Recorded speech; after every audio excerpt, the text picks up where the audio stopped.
Chris Davies, o Sr. Deputado Chris Davies, em nome do Grupo da Aliança dos Democratas e Liberais para a Europa, durante 3 minutos. Well, thank you, President. One of the Commissioner's officials spoke to the Environment Committee the other week, and in response to one of my colleagues, he said, target values are no use at all.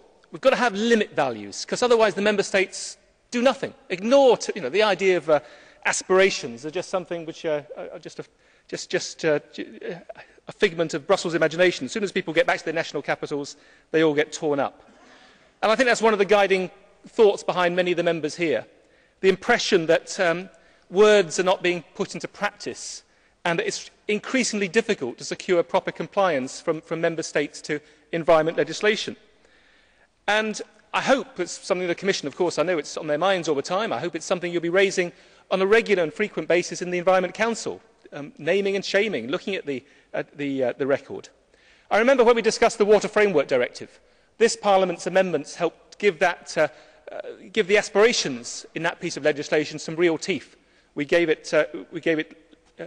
set legal requirements upon Member States. And in some states that resulted in major impetus being given to try and resolve some of the problems. In others, from some of the recent figures I've seen, the suggestion is that Member States are trying to find every way of circumventing the requirements placed upon them.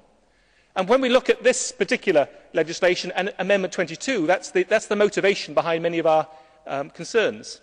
That in trying to delete those words "aim to," it is because we want to get rid of the loophole, because we no longer trust ministers to deliver what they say when they come to Brussels. We want legally binding requirements placed upon them, however difficult the enforcement machinery may be. Now, it has been suggested to me that this is unnecessary, there's linguistic interpretations, or we don't actually need to do that, we misunderstand the difficulty. But I think the object of members here is very clear.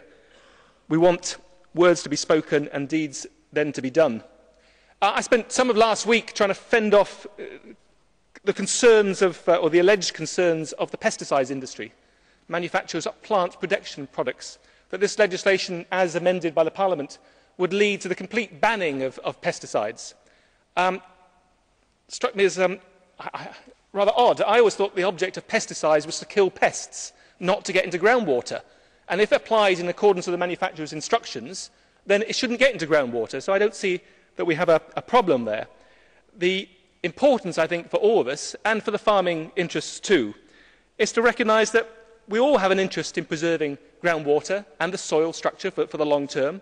And bad farmers might have difficulty in meeting some of the in meeting some of the requirements of legislation of this kind. But then we're on the side not of the bad farmers, but of the good farmers and of the environment, and that's how it should be.